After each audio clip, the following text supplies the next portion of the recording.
There is something special about mirror matches that I love these ones so much, because especially when two people have a lot of this information about the team, and I'd love to see these different ideas come to fruition when all the ideas originated from the same place. It gets a little bit weird when you are looking at the speed ties, because assuming mirror, you're going to assume this true mirror with all the stats being the same. So you can either try to opt into that and accepting your fate. We've gotten to see that in the past sometimes with the mirrors. Or we can see completely different playstyle, which is what we got to see at the Atlanta Regional Championships between Joey and Daniel, both in the finals. Exactly the same situation, a mirror match. So especially with two very accomplished players, two very skilled players, I'm curious with what route they're going to go onto into this. Yeah, and don't let that lower third fool you, everybody. Andrew Ding has quite the number of accomplishments besides that one regional championship, an incredible amount of top cuts. But let's focus on Carson Confer here. He's feeling confident kind of at this point with already a Worlds qualification. This would just be a cherry on top to get that second, regional championship this season. Just collect them up, like no big deal, right? And talk a little bit about the team going back to this. We did get to see Carson earlier be able to get the spot here. But again, what has been really powerful about this team is two really strong restricted Pokemon, but a different look for this Miraidon. Assault Vest as opposed to the Choice Spec. So you have a lot more staying power on the field. You have the Snarl to really slow down the amount of damage these special attackers are doing. And yeah, Dual Knowledge is such a fantastic Pokemon. And we can actually just keep continuing talking about the team, not really switch anything up, because yeah, again, same Z's coming out here from Andrew Ding. Yeah, I think something that is, in particular with mirror matches, obviously the players know each other well, they built the team together, and they know how the team operates in a successful strategy. However, the other addition to this mirror match is Grimmsnarl with Light Clay. You don't see that Pokemon as often, especially in a mirror. So you're going to understand those calculations. You're going to understand what it's like to take a Moongeist Beam with and without Light Screen better than the rest of their opponents did throughout the entire weekend. So that's what's going to make it tough, is to go for these calculations when you are aware that your opponent also knows how much damage it will do. That then goes back into the mind games, the most fun part of these mirror matches. So it'll be fun to see which route they take into this. All right, Miraidon Grimmsnarl for Andrew Ding and Miraidon Incineroar. Different leads here for Carson Confer. One of these two trainers will be in the finals here in Milwaukee. And looking at the Grimmsnarl, this is a really early way to be setting up the screens to make sure that you're not taking the most damage from the Miraidon on the opposing end. But Carson leading the Incineroar instead, it's not going to be the Intimidate that matters. That'll only really impact the Grimmsnarl at this point. But a potential fake out into one of those two Pokemon. Sure, the damage from Carson is going to be lowered thanks to a screen, but you have the opportunity to make sure that Andrew does no damage at all on this turn. And of course, much like the Choice Specs, Assault Vest doesn't let you use a different type of move, or like at least the Choice Specs that we don't have, the non-attacking moves, right? So there's not the opportunity to protect past this for either the Miraidon or the Grimmsnarl. So if you think that it's going to be the target of a fake out, you either have to sit here and take the hit, which means the Miraidon on the other end is going to do a lot of damage, or this is the opportunity to switch out, which is still oodles of damage. Staying in, though, that's the fake out. Yes, Miraidon will not be able to attack by getting flinched from fake out this turn. However, Carson's can go straight for the Electro Drift into the Grimmsnarl. It hangs on in the red. That is not a one-hit KO. So he's able to actually Spirit Break instead of going for a screen at super effective damage and lowers the special attack by one stage. Grimmsnarl takes a lot of damage for that trade. That is so much damage. At least with the Prankster, you do have this opportunity on the next turn to still set up a screen. So instead prioritizing lowering the damage, getting some chip, and that's about it. It's not really the most amount of damage, all things considered, considering there was that Intimidate and I mean, just Spirit Break and Grimmsnarl is not the most offensively built anyways. But here's going to be the light screen now to make sure going on forward in the match, the Miraidon doesn't do the most amount of damage, but it will take some. Yeah, it's going to get knocked out from that Draco Meteor. Andrew Ding finally getting attacked, or getting to attack, because it was flinched last time around, will knock out Carson's Miraidon here in this game. Incineroar with the parting shot onto Andrew's Miraidon, lowering its attack and special attack by one stage. That light screen is up, and at this point, since Carson's not going to have any attack going towards Grimmsnarl, that does allow Andrew an extra opportunity to click Reflect and have that light screen, or light clay, from Reflect for the next 8 turns. Yeah, and the Miraidon being down so early on, and Andrew still having his around, it definitely hurts a little bit. And you called out the screens. Yeah, we only see the light screen up, but the Grimmsnarl not really being tested on this turn means that you can go ahead and set up the Reflect. Ursaluna, since it was because of a parting shot, does get to come in and instantly get the Flame Orb activation, which means that you can pressure a little sooner than if you did have to go for the Protect. And bringing Incineroar back in, the Miraidon that would like to, again, probably do an attack on this turn has to either A, stick around. I don't think that's going to be an option when you're staring down at Ursaluna, or B, pivot out, which is still going to be a lot of damage into either of these options switching in. Right, and remember that the way this team is constructed, it's the Terra Electric Miraidon, not like we saw from Paul last set, where it was Terra Fairy, you can get out of that ground weakness. Andrew is not able to get away from a potential Earthquake because you'd still just be an Electric type. Looking on into this, though, if you are anticipating the switch, we get to see Carson go instead and look for that fake out into this Grimmsnarl. So if you don't want this Reflect to go up and maybe stop that secondary screen that would be trying to limit the damage from the Ursaluna, that'd be a way to get the priority attack into something that has such low health, but it's not enough. Fake out, not enough. It will flinch and stop the attack here from Grimmsnarl, or the potential chance at setting up a Reflect, but it does not get the KO. Andrew gets to hang on for at least one more attack. This Volt Switch will go into the Incineroar. It was -2 on that special attack, so it does not do too much damage, all things considered. Lunala swapping onto the field, activating that Electric Seed to increase the defense by 1 stage. And the Headlong Rush goes into Lunala instead. So now Grimmsnarl just continues to remain on the field. Which a lot of the times with the Grimmsnarls, you kind of wanted to do its thing and get out, but you only have that one screen up, and now you can, with priority of the Prankster, you can go ahead and get that Reflect. So Ursaluna, you want that to be the damage dealing in this, and it's going to be doing a lot less. Headlong Rush into the Lunala as well with that Shadow Shield, takes the hit so well. And Ursaluna now already has a lower defense and special defense. Terastallization, though, on this turn, and this is going to be potentially changing in this match, as it's going to be the Lunala to everyone's favorite, the Fairy type. Yes, Lunala having that 4 times weakness to Dart with an Incineroar on the other side is a little bit scary. So going to Terastallize into a Fairy type. Now Grimmsnarl finally setting up the Reflect for the next 8 turns. Carson's physical attacks are going to do half damage to Andrew's team. There's the critical hit into Ursaluna for the 1-hit KO. You hear the crowd go crazy on that one. That's huge. And the parting shot comes 1 attack too late to lower the special attack there. Now you will be able to switch out, but Carson's down to his last 2 Pokemon. And with it being an Incineroar and a Lunala, this is a tough one. You do still have Terastallization, so you can get out of weakness. You do have Shadow Shield intact, but Andrew has so many of these resources on his team still that's really hard pressed by. And we get to see the main difference that these players have opted for in this match. The Incineroar for Carson and Andrew instead with the Grimmsnarl.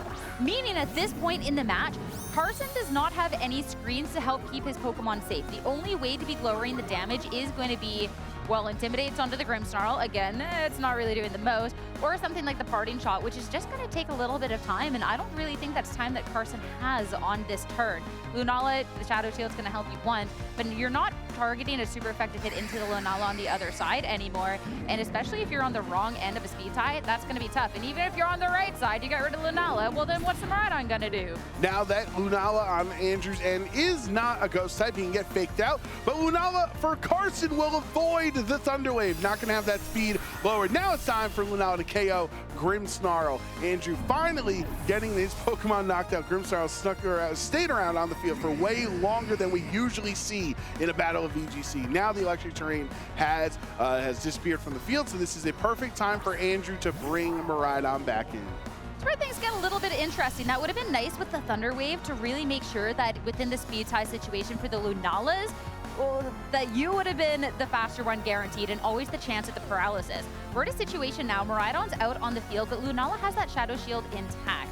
And with Miraidon being the first to act, you would love to hit a really powerful something like an Electro Drift, etc. into that Lunala, but that's just going to be the Shadow Shield and the mitigated damage. And if you are then maybe outsped, if Andrew's Lunala is the slower one, then maybe there could be a lot of pressure here. But Terastallization at this point in the match could be at least a way to get out of the Ghost type weakness, but is it going to be enough past that? Because there's still so many threats to get through.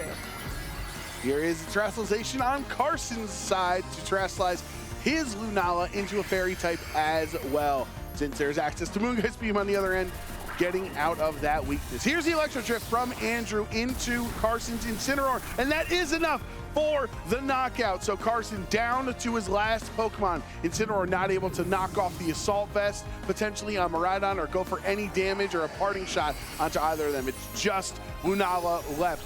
Andrews is going to attack first. There is the Moonblast there, and Moonblast in response, but remember, Light Screen and Reflect are set up on Andrews' side of the field. It doesn't matter when it's super effective, however, with the critical hit, Miraidon goes down. This would be so interesting now that you have this Assault Vest. Look at the smile from Andrew.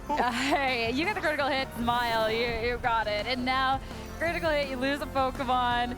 But at this point in the match, it's still a 2v1 and Shadow Shield is broken. And with no access to spread moves for the Lunala from Carson, you get the critical hit, and that's fine and dandy. You get the, it's still a 2v1 at this point. Ursaluna with the Protect though, so maybe if it's another critical hit, that could be a big Carson's one. Moves first, so that does confirm it is a true speed tie in this true mirror match. There's the Moon Gun Beam, but because of the Light Screen, it's just not going to be enough. Ursaluna protects itself on this turn to activate the Flame Orb. Trick Room is now up, and Ursaluna will be able to move first. Just click a Facade into this Fairy-type Lunala to wrap up game one.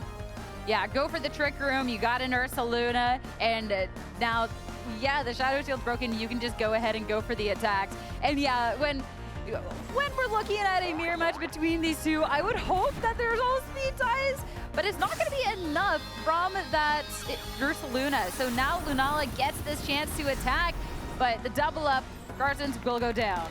Turned out the crit into Miraidon didn't matter, just allowed Ursaluna to get onto the field, and Andrew Ding is one victory away from securing a position in the finals here in Milwaukee. Obviously, adjustments are difficult on their own, especially in a top cut match like this. So much drama, so much intensity. It's even higher stakes when it's a mirror match. 100%. And looking back at this, mirror match, but played quite differently from these two individuals. And then I'm curious if Carson's going to take inspiration from Andrew going on into the next one. Because Incineroar, especially with the fake out, seemed like a really great idea on paper. You get the fake outs, which means your Miraidon can move and, well, Andrew's can't. But unfortunately, you just weren't doing the damage that was necessary. And when Andrew got the opportunity to attack, you had no way to stop that amount of damage. Grimmsnarl sticks around for way too long, and even when Andrew was on the end of some bad luck, you got a critical hit, the Thunder Wave miss, etc., you were still in such a strong position because your Pokemon just weren't getting damaged fast enough that you still had the numbers advantage at the end, and a Lunala on the opposing end that could only deal with one threat at a time. One thing that Andrew did really well in this match was forcing Carson to play at his pace, right? Being the one person to bring Grimmsnarl instead, and forcing to have, you know, lower damage output, force those fake outs to stop this pesky Grimmsnarl every turn, where that could have been maybe more impactful fake outs into other slots. I think Carson's gonna have to try to pick up the pace or force Andrew to play quicker if he's not gonna match Grimmsnarl's. Whether you have the damage output to play quicker. And with Grimmsnarl, again, for Andrew, it's going to be a way to slow things down, but not the only one. Carson will make an adjustment right away. Both players access the screens. If you can't beat them, join them. Grimmsnarl and Miraidon on both sides for these trainers. And looking on into this match, I feel like it's a pretty easy one to just kind of go ahead and go for the light screen. But if you are wanting to maybe have your Grimmsnarl have the better staying power, you can also just go for a double up into this slot, and right away, Electro Drift, no Terastallization either. And no Prankster for either of them either, because Prankster has priority. So since neither Grimmsnarl attack, this Draco Meteor's into Miraidon, and that's a one-hit KO. Carson losing Miraidon here in this game on turn one. What are these Grimmsnarls up to? It's going to be Andrews attacking first into the opposing side. That is a super effective hit. There's no Reflect, right? Special attack drop does not matter, so that is a huge attack. And responding with a Spirit Break of his own, now Grimmsnarl goes down. Andrew is not going to have any screens for the rest of this match. At least Carson, while at low HP, has access to clicking light screen this next turn. You asked to pick up the pace, and the players delivered on that. Double KO for each on first match. Carson losing a restricted Pokemon, and Andrew losing the Grimmsnarl. And it'll be interesting to see which is a little bit more pivotal into this. Of course, now Grimmsnarl, you have this opportunity for the late screen, and you will be the only one. When you're staring down this Lunala and this Miraidon on the opposing end of the field, that could be absolutely key here. And so if you set up this late screen and can start pressuring with the Lunala that already has a natural bulk and the Shadow Shield intact, that could be a way to kind of get around it. You can also just try and slow down the other Lunala if you want, but I definitely prefer the light screen better on this turn. Yes, for sure. Let's see what happens here. While you have the Grimmsnarl advantage, that really helped Andrew win game 1. We'll see if that's going to help Carson in this game 2. Secure this victory, force a game 3, and terrestrialize the Lunala while we're at it. I think Andrew says, hey, that's a fine strategy. I think I'll do the same. Yeah, we're not focused on anything to get out of Moonguy's beam, yeah. Yeah, it's all about the Lunala for this match, so their great minds think alike, apparently. Double terrestrialization on this turn, and light screen Grimmsnarl, making sure you're not going to be taking the most amount of damage from Andrew. Yeah, lowering half of the special or attacking damage for the next 8 turns that Andrew's going to output. There is the Snarl. That's the variant of this team, having Snarl on Assault Vest Miraidon there to lower the special attack of Miraidon. Now you have a Moonblast into Lunala, and with the Shadow Shield, it does hardly any damage. It is broken, however, now. This point, Moonblast goes towards the Grimmsnarl for the KO, and Carson down to his last 2 Pokemon.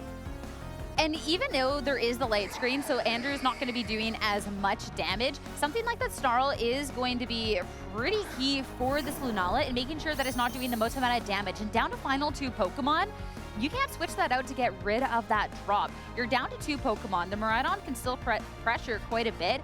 It does need to be switching out if it wants to be gaining that special attack back, but that still is something that could be pretty crucial in this match. We got to see in that first game that Trick Room was selected, so the Ursaluna had a better time into this. And when there is no Reflect on the other end, that is a way to maybe try and get this back more into your favor. And Miraidon, this will finally be the switch out, as well as Shadow Shield broken. What do we see in the back? Is it also going to be Ursaluna? Ursaluna does not protect on Carson's end. You often see it protect the turn it comes in to activate that Flame Orb. That means Carson is going for raw damage this turn. Andrew does reveal Ursaluna as the 4th Pokemon in the back. There's the Moonblast into Ursaluna. It does not do that much damage. Headlong Rush from one Ursaluna to the other brings it down to half HP. And since Carson has not attacked yet, that means the Trick Room has been set up. Now we have 2 Ursaluna on the field that will have their Flame Orbs activated at the end of the turn. It's all going to come down to, well, which Ursaluna loves you more, right? Because we're looking at the speed ties, we're looking at a Trick Room situation. You're looking at wide guards too, or if you wanted to try to go for Earthquake compared to to Headlong Rush. Just so much on the line here. As well as even if one Ursaluna protects, well, the Lunala goes into it instead, that could then be a call. And if you have tacked into Ursaluna, there is so much going on into this. So do you want to just go for the speed tie with these Ursalunas, or do you try and one up and go for a protect and take care of the one on the other end? With the Guts Boost and everything else, any hit into these should be a KO from the other, and that's going to be Andrew at the protect. Yes, his Ursaluna will be protected from any damage if Carson went for a Headlong Rush or a Facade like we see here. That's not going to do anything. Now Andrew has a response, has an opportunity to try to target down Carson's Ursaluna. You will have Carson's Lunala attacking first in this spot with the Moonguy's Beam into the Lunala, but remember the Snarl from earlier. It's not doing a lot of damage now, a -1 special attack. Here's the Moonblast from Andrew into Ursaluna, and it brings it down into the red. Not enough for a knockout, so we're back to where we were last turn. What do these 2 Ursaluna do? I mean, and now at this point for Andrew, I'd be pressed to say that your Ursaluna is going to attack. Fishing for a double, that's going to be a 1 in 3. Going for the attack, and with the follow-up with the Lunala, knowing that Carson's Lunala isn't necessarily doing the most amount of damage, and if you're just kind of waiting this out, you can take down that Lunala in the end with the Electro Drift from that Miraidon once Trick Room's done. So now I feel like we just get to see the attack and just go for it, get a speed tie. The story of Milwaukee here this weekend, Sierra, has been about these 2 Moon Pokemon. Lunala and Ursaluna have dominated, and Andrew outspeeds under Trick Room. Will get rid of Carson's Ursaluna. Now it's just a Lunala left at -1 special attack against Andrew's 3 Pokemon. This Lunala will attack the Moonblast into Carson's, bringing him down to half, and you're not going to have enough damage, even with the light screen helping you here. It still doesn't KO Ursaluna. The Flame Orb is technically gonna get the knockout, but all this does is allow Andrew to bring his other restricted back in and target Lunala, who does not have Protect, 2v1 as Electric Terrain can re-enter the battlefield. Ursaluna going out on its own terms, but now Andrew, full advantage, 2 Pokemon, no spread damage attacks. Electric Terrain gone, Hadron Engine brings it right back. So yeah, you can target a Moonblast into the Miraidon, but you have the Assault Vest, you're not doing the most amount of damage, and there's still going to be the Lunala to try and punish back after, but Carson's Lunala will go first. Here is Moonblast into Miraidon, but remember, it's -1 special attack and an Assault Vest on the Miraidon. Finally, you get a special attack drop, but it's just a little bit too late at this point. Andrew with the Moonblast into the Lunala on the other side, and now with the Electro Drift to clean it up, they take the headsets off, and Lunala's gonna get KO'd. Andrew Ding in the finals of the Milwaukee Regional Championships. 2 great friends in a mirror match, hugging it out after an intense battle.